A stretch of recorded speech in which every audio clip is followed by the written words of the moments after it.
That's over. But the good news is, days later, fangs up. Vic Fangio officially is announced as the Dolphins defensive coordinator after a long saga that was, official, then unofficial. Then he was taking new interviews. Then now he was going to sign on, but he had some weird side gig with the Eagles that he was taking on. I don't know what the hell that was. That was weird.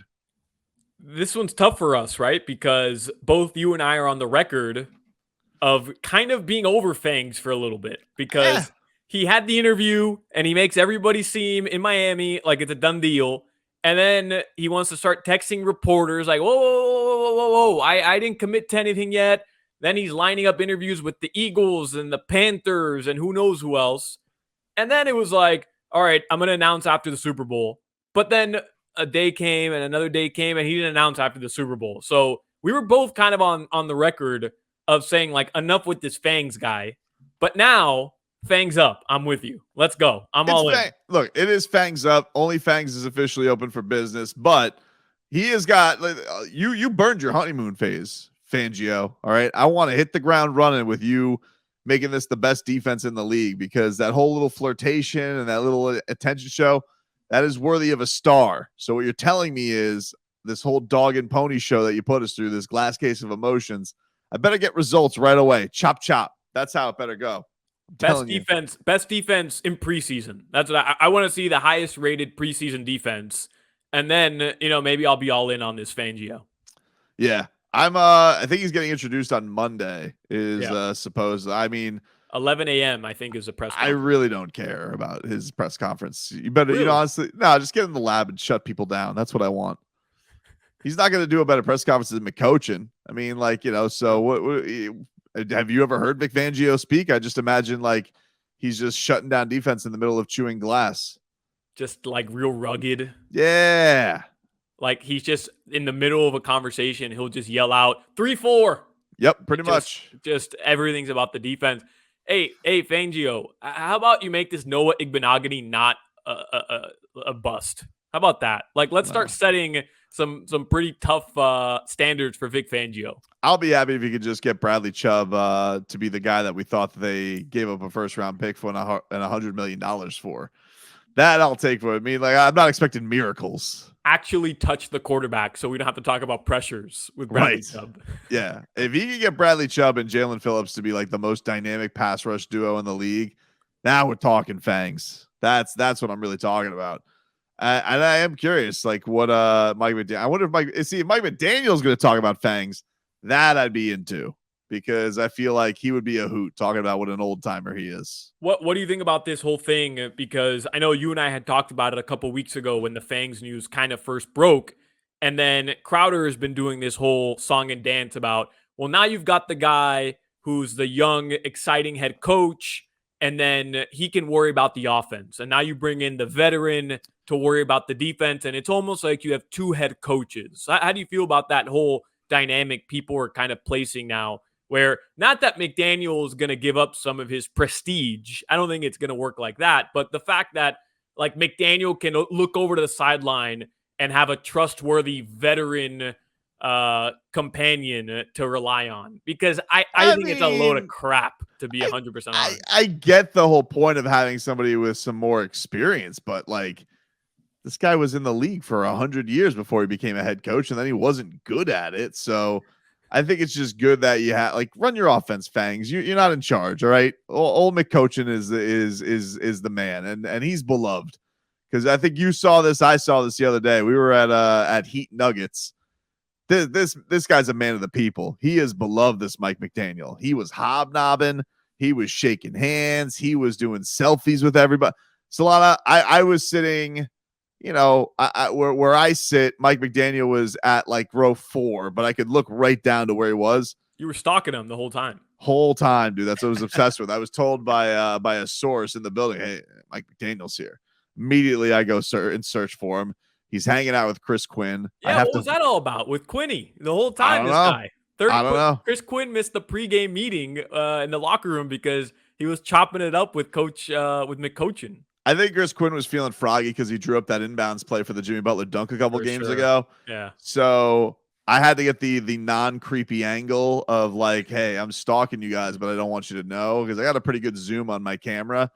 I think it was pretty awkward because I just literally circled everybody and basically got to the other side of the court and realized that was just the best angle. This lady just had to move out of the way.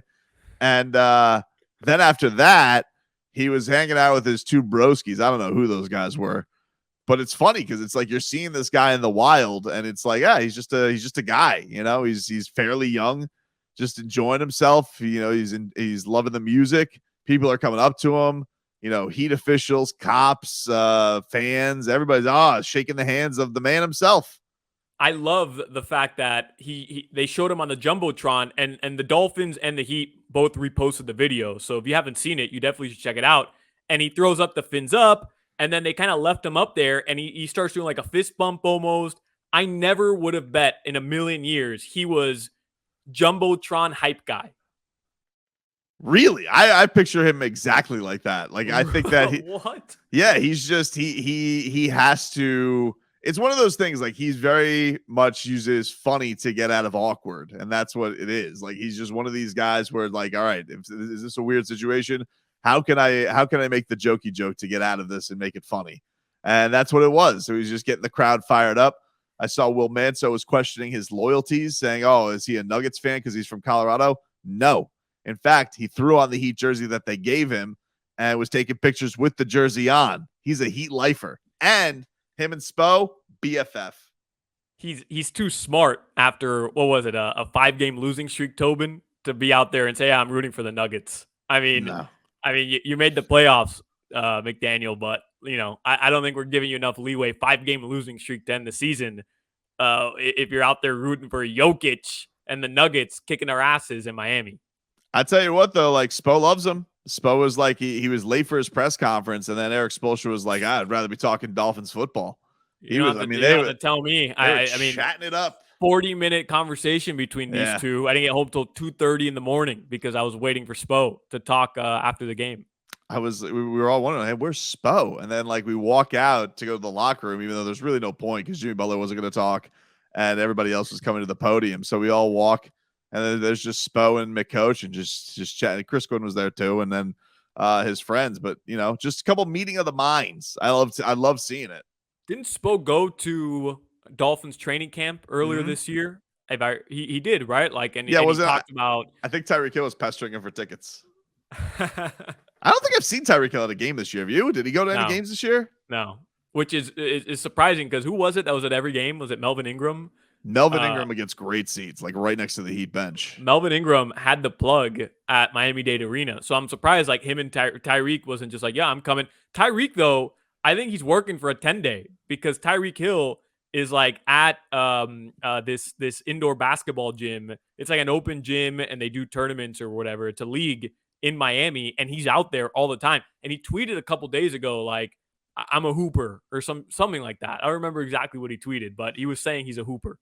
He is. I don't know if you've seen what he's changed his his Twitter bio to, but his new bio says Soul Runner, his company, right? Twitter's biggest instigator of 2023.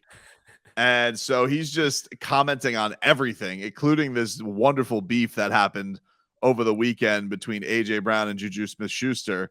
And you just basically had Tyreek Hill adding people. He's adding James Bradbury. He's just trying to get people in trouble and get them involved in all of this stuff. So he is just taken to being just a bleepster. That's what he's up to right now. I love that. Twitter's biggest instigator. Definitely the NFL's biggest instigator. I mean, what a joke of a beef, by the way. The whole thing is so stupid to me. But I love the fact that Tyreek just meddling. He's trying to just pushing buttons. Yeah. Juju's got his ring, and he's like, you know what? But you embarrassed yourself. You embarrassed yourself with trying to cry and whine because AJ Brown got upset. Yeah, he got very upset, and so Tyreek Hill was just having some fun, and I think it's good. Like Tyreek Hill, I'm sure there's a lot of people who are trying to like mock him and say, "Oh, see, we did it without you."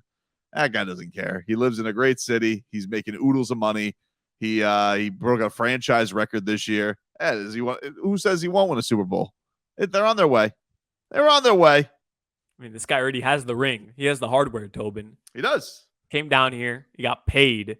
He's a face of a franchise. He gets to live in South Florida. I mean, what, you think Tyreek Hill's sweating it because Mahomes had to play on a broken ankle to win a Super Bowl? He's good. Yeah. First of all, he still has to live in Kansas City. And second of all, he doesn't have an annoying TikTok brother. So I think somebody's winning in life. What happened to Jackson Mahomes, by the way? Like, I haven't seen anything about him. I think he did some stupid dance behind Patrick Mahomes, but I think he's losing his luster a little bit. That was like 2 seconds, and then somebody just moved him out of the way. But I mean, usually, especially on the way to a Super Bowl run, I mean, Jackson Mahomes is everywhere, and I didn't see a single video about him. Nobody mocking him. Like, it almost didn't feel like the Super Bowl. Well, him and then Mrs. Mahomes is also, she annoys a lot of people on Twitter. I don't feel like I've seen her either. So I don't know. Maybe Patrick Mahomes got a handle of his crew, and he said, "Hey, can you guys stop being annoying? I'm pretty beloved.